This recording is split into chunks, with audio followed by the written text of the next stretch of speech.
운동해도 잘 빠지지 않는 뱃살. 뱃살도 유형에 따라서 원인과 빼는 방법이 다릅니다. 그럼 내 뱃살은 과연 무슨 유형일까? 뱃살을 확실하게 빼는 방법과 스트레스 제로 다이어트 방법의 꿀팁들, 허리 24인치 인증 공대 언니가 전해드립니다.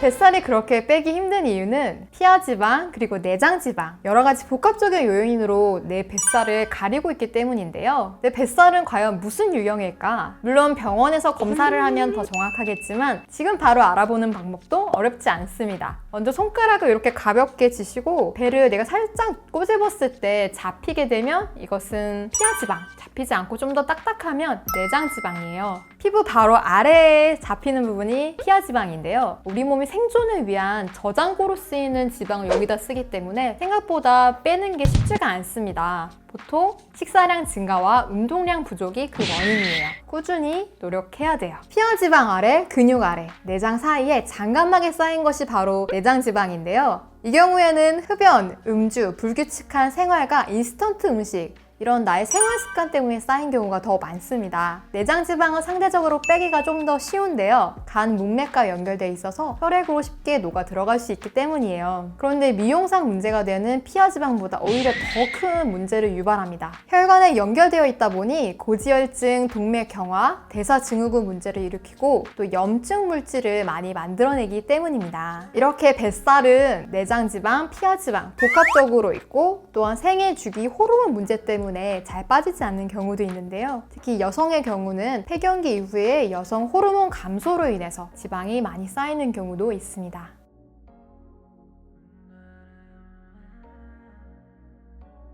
그럼 어떻게 뱃살을 빼야 될까? 사실 뱃살만 빼는 방법은 없습니다. 체지방이 우리 몸을 덮고 있는 거고 여러분 몸 안에는 다 근육이 있어요. 복근이 다 있습니다. 하지만 체지방을 걷어내야 되기 때문에 그것을 위한 식이와 운동법을 하셔야 되고요. 그리고 추가로 내장지방은 금주, 금연, 규칙적인 생활을 해주는 것이 아주 중요합니다. 오늘은 식사법 위주로 말씀을 드릴 건데요. 제가 그동안 어떤 걸 드셔라 또 말아라 이렇게 말씀드리기 이전에 어떻게 음식을 바라봐야 되는지 나와의 관계를 다시 말씀드렸던 이유, 그게 가장 중요하기 때문이에요. 거부감이 드는데 내가 꼭 무엇을 먹어야 한다든지 혹은 양을 줄여야 된다든지 하면 더 힘들잖아요. 그리고 내 몸이 마음에 들지 않는다고 미워하고 하게 되면 오히려 스트레스 때문에 더 폭식을 할 가능성이 많습니다. 중요한 것은 내 몸을 존중하고 또 감각을 느끼면서 적응할 수 있는 여유를 주는 것, 그리고 그 외에 구체적인 방법을 궁금해하시는 분들이 있어서 오늘 드리는 팁은 내 몸을 먼저 존중하는 것, 그 외에 참고하시기를 바랍니다.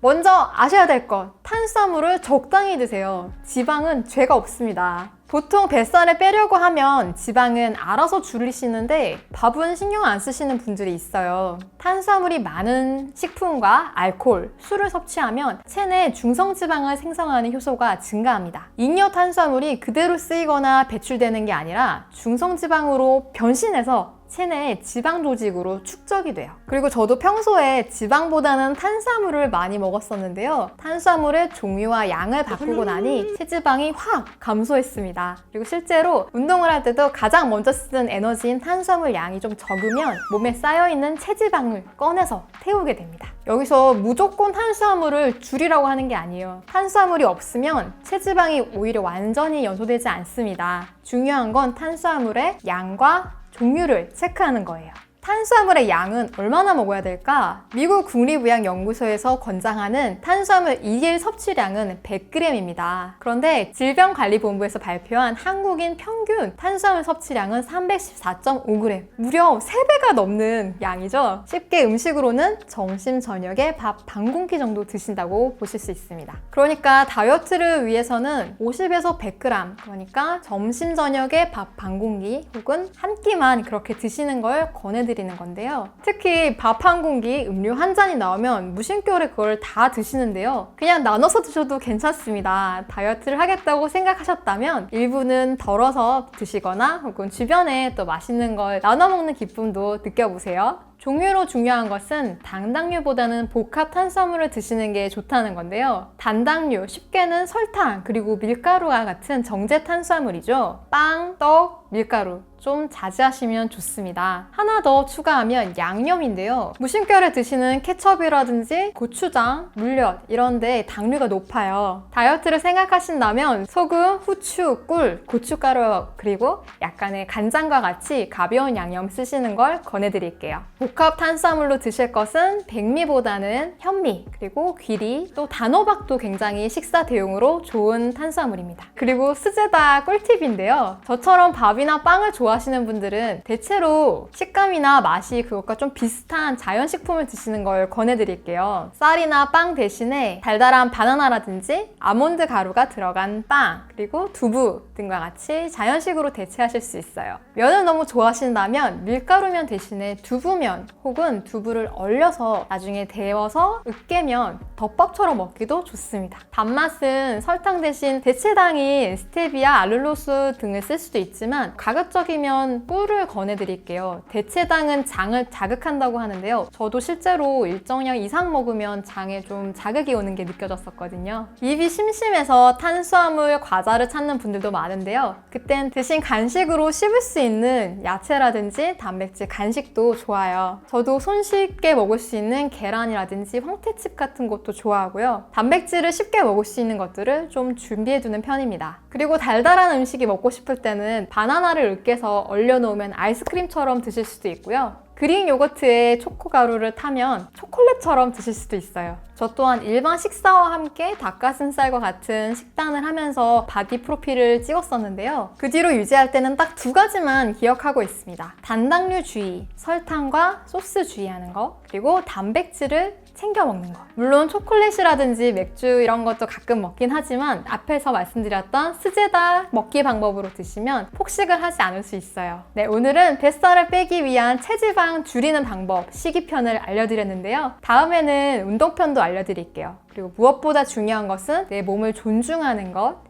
그리고 서서히 변할 수 있도록 적응 기간을 주는 것입니다. 구독, 좋아요, 그리고 알람 설정으로 내 몸에 맞춘 다이어트 스제다 가장 먼저 받아보시길 바랍니다. 다이어트 화이팅!